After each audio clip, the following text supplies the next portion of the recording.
vectores.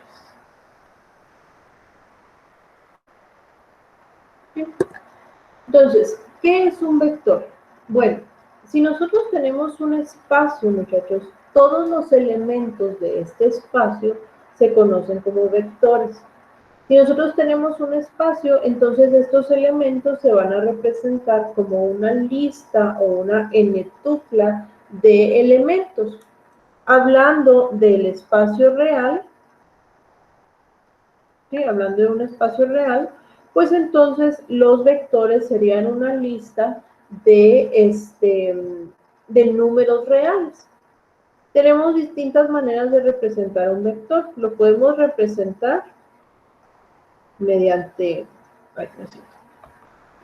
mediante paréntesis redondos, A1, A2 y todas las componentes, o mediante paréntesis triangulares.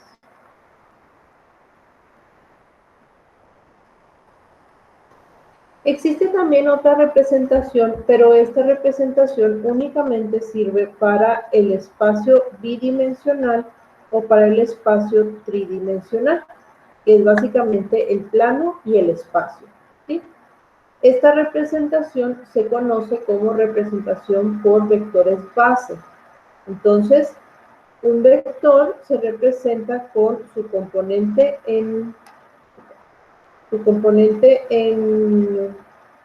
X multiplicada por un vector unitario Y más su componente en Y multiplicada por un vector unitario J.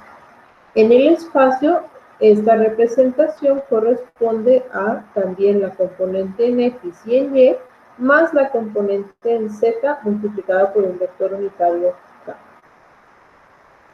Estos vectores unitarios, muchachos, corresponden, si nosotros estamos así en el espacio, entonces aquí hay un vectorcito que mide 1 y sus componentes son 1,0,0, siendo este el eje X.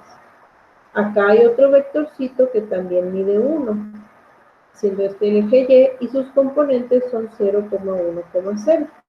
Y este es otro vector que también mide 1 en el eje Z, y sus componentes son 0,0,1.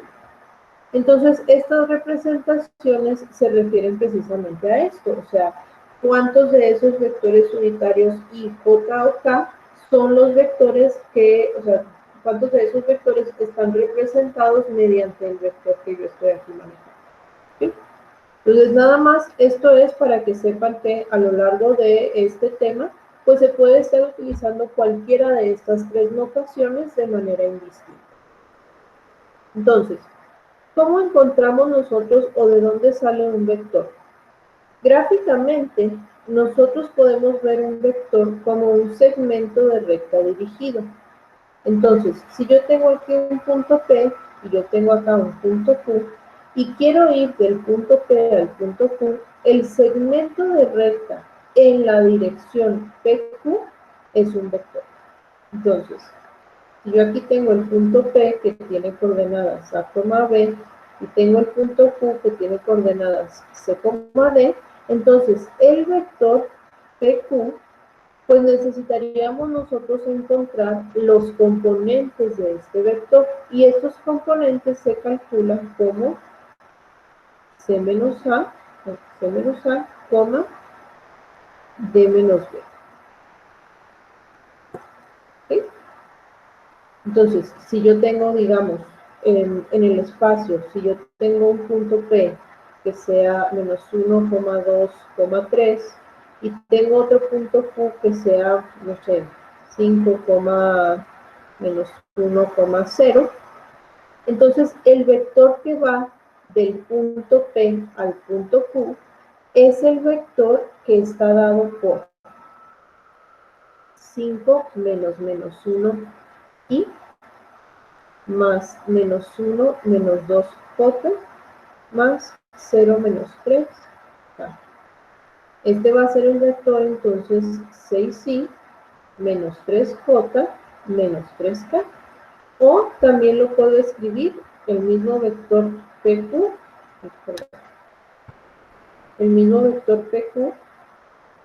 lo puedo escribir en forma de coordenadas.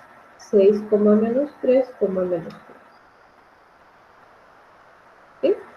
Entonces, si yo tengo dos puntos en el espacio o en el plano, yo puedo encontrar un vector que va entre cada uno de ellos, calculando cada una de las componentes del vector. Aquí nada más es importante, muchachos, notar que los vectores tienen cierta dirección. Entonces, el vector que va de P a Q no va a ser igual al vector que va de Q a P.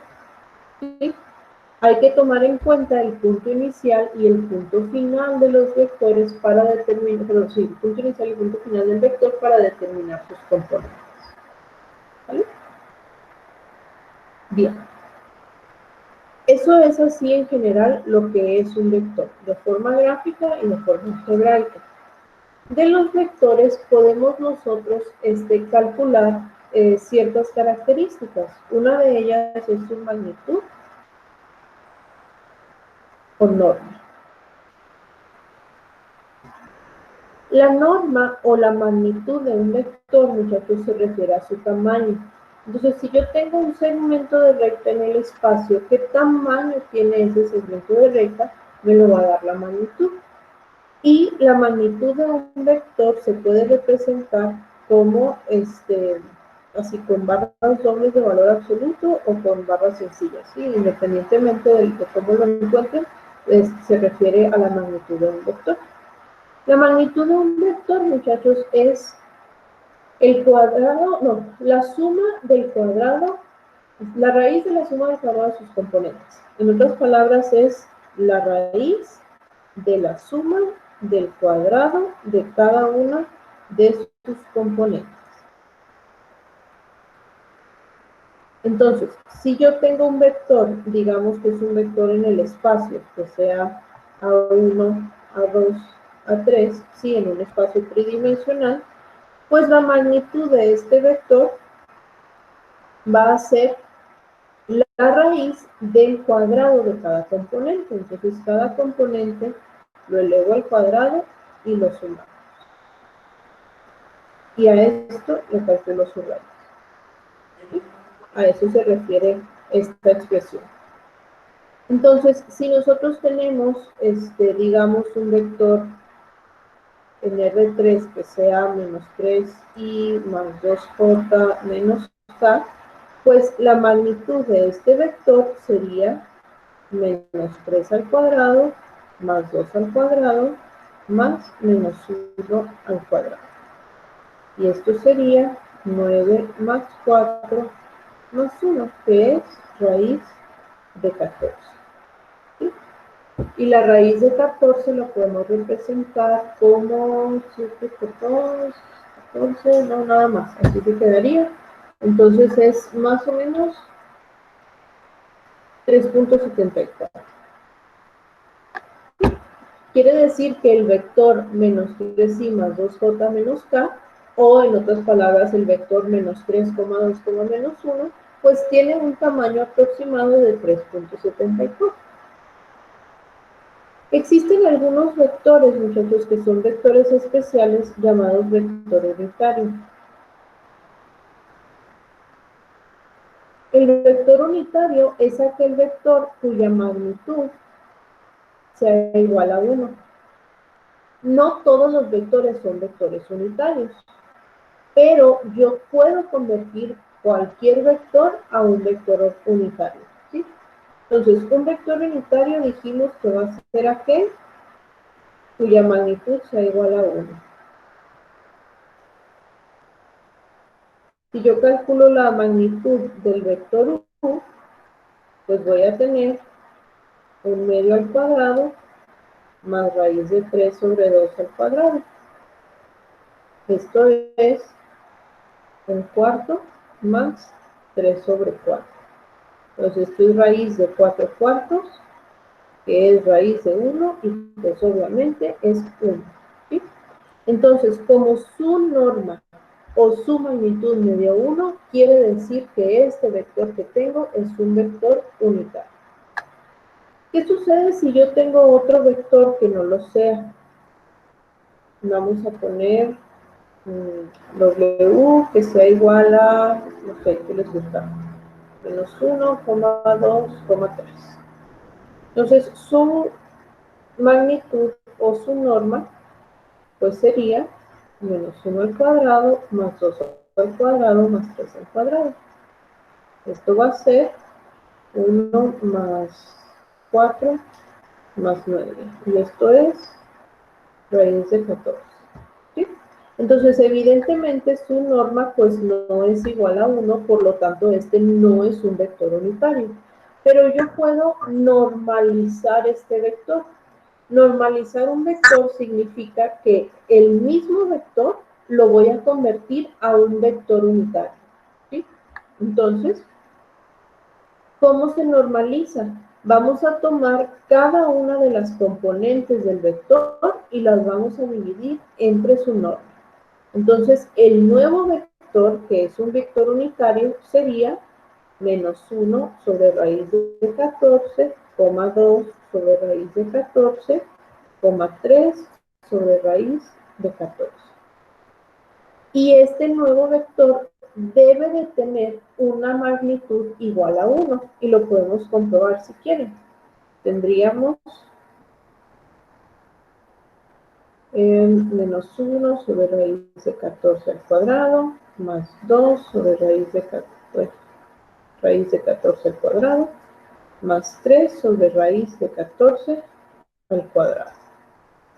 Esto sería entonces 1 sobre 14 más 4 sobre 14 más 9 sobre 14, que es raíz de 14 sobre 14, que es raíz de 1 y es igual a 1. Entonces, al ser esto, muchachos, o sea, al ser la magnitud de este nuevo vector igual a 1, pues entonces a este vector se le conoce como vector normalizado o vector normal. ¿Sí? Originalmente no era un vector unitario, pero al dividir cada componente entre su magnitud, se vuelve un vector que sí tiene magnitud igual a 1. ¿Se entiende? Maestra, una duda. Sí. Dígame. En los vectores unitarios, yo tenía, bueno, ya había visto más o menos esto y tenía la fórmula que decía 1 sobre valor absoluto de U por U. 1. Pues sí, es lo mismo. O sea, un vector unitario sería 1 sobre la magnitud por Ajá. el vector. Bueno, sí, ajá. ¿Sí? Me equivoqué del nombre de vector, por U. ¿Sí? Entonces es básicamente eso, o sea, lo que esta operación le indica es que cada una de las componentes de este vector se van a multiplicar por el inverso de la magnitud, o sea, a dividir entre su magnitud. ¿Sí? Y al final pues viene siendo lo mismo. Entonces lo puede poner así como una fórmula o puede pues nada más pensarlo en cada componente entre la magnitud. ¿Sí? Otra cosa que se puede estudiar acerca de los vectores es su dirección. La magnitud nos dice el tamaño que tiene el vector y la dirección nos dice cómo se ubica el vector en el espacio. ¿Sí? Entonces, en el plano es muy sencillo ver esto. Si yo tengo un vector bidimensional, o sea, que está únicamente en el plano, pues podemos tener este vector, ¿no? Que va a tener componentes A, B. Esto quiere decir que tiene una componente en X, que es A, y tiene una componente en Y, que es B. Sabemos también que su magnitud, pues la calculamos como el teorema de Pitágoras, ¿no? O sea, raíz cuadrada de A, perdón, cuadrado de A más cuadrado de B, y esto raíz cuadrada. Entonces, utilizando también los teoremas trigonométricos, nosotros vamos a poder calcular su dirección. En un vector, muchachos, en el plano, la dirección es el ángulo que se forma entre el eje de las X positivo y el vector. ¿Sí? Y este ángulo se conoce como ángulo θ. La dirección entonces del vector va a estar dada por tangente de θ es igual a B sobre A, o sea, la componente Y sobre la componente X del vector. Aquí nada más es bien importante que determinemos que siempre debe de ser el ángulo que se forma entre el eje de las X positivo medido en sentido antihorario, es decir, siempre se debe de medir así, ¿sí? Si tengo un ángulo, muchachos, o sea, por ejemplo, si tengo un vector aquí, este vector, pues si yo hago mi operación en la calculadora, muy seguramente lo que me va a dar es este ángulo, pero ese no me interesa a mí. A mí el ángulo que me interesa es este, y este es el ángulo θ. ¿Okay? Entonces ahí nada más hay que identificar en qué cuadrante se encuentra el vector para saber cuál es el ángulo que me están dando. Por ejemplo, si yo tengo el vector, digamos, 3, menos 2, ¿sí? Tendríamos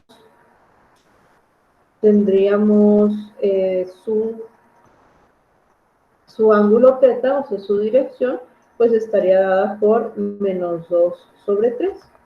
Entonces, θ sería arco tangente de menos 2 tercios.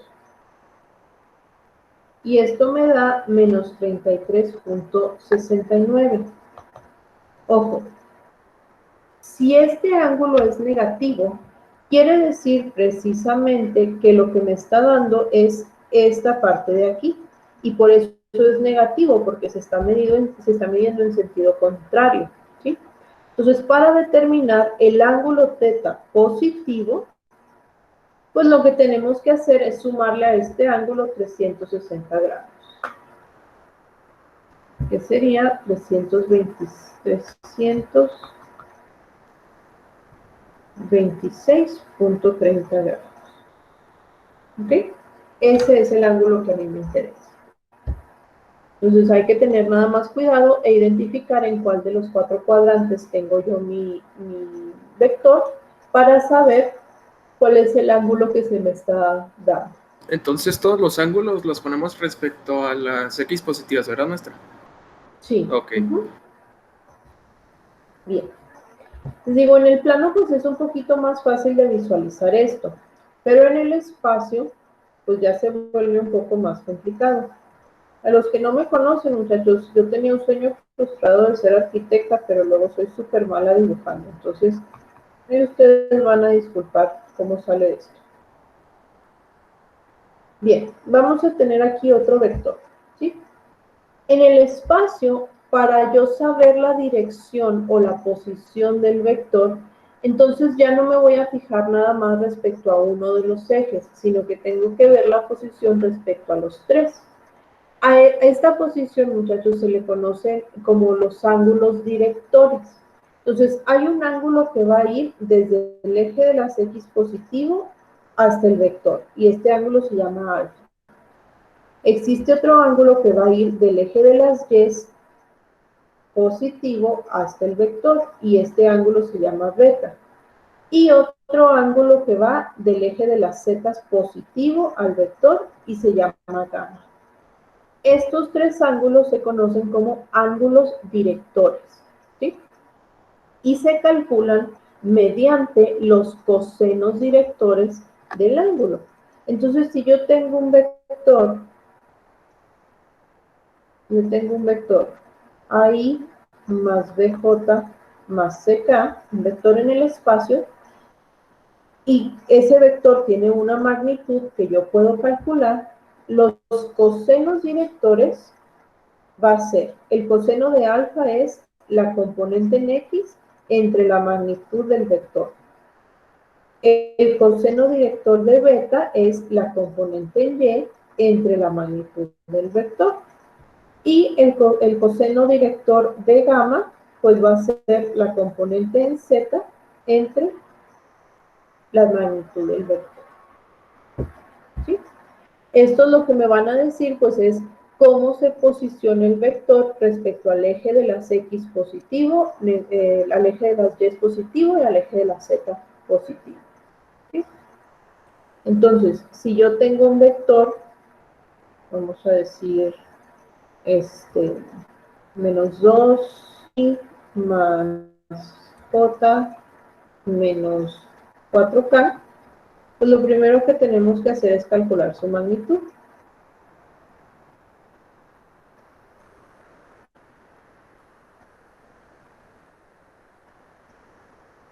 Más 1 más 16, y esto sería raíz de 21. ¿Sale? Y entonces, para encontrar sus ángulos directores, pues tengo que plantear los cosenos directores. El coseno director de alfa va a ser la componente en X entre la magnitud. Entonces sería menos 2 sobre raíz de 21.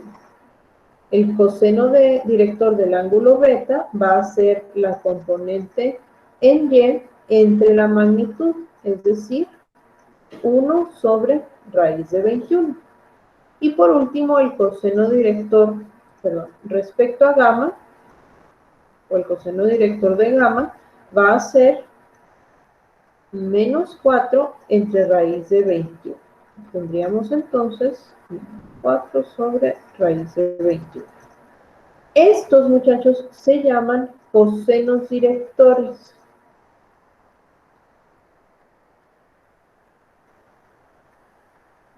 Para calcular los ángulos directores, pues únicamente tengo que aplicar la función arco coseno a cada uno de estos ángulos. Entonces, el ángulo alfa sería arco coseno de menos 2 sobre raíz de 21, que daría 115.87 grados. El ángulo director beta sería arco coseno de 1 sobre raíz de 21. Y esto va a ser 77.39 grados. Y por último, el ángulo director gamma va a ser arco coseno de menos 4 sobre raíz de 21. Y esto es 150.79 grados. ¿Okay? Esto lo que me dice entonces, pues es precisamente la posición de mi vector respecto al eje de las X, Y y de las Z. Y respecto al eje positivo, pues de las X, Y y Z. ¿Sale? ¿Preguntas?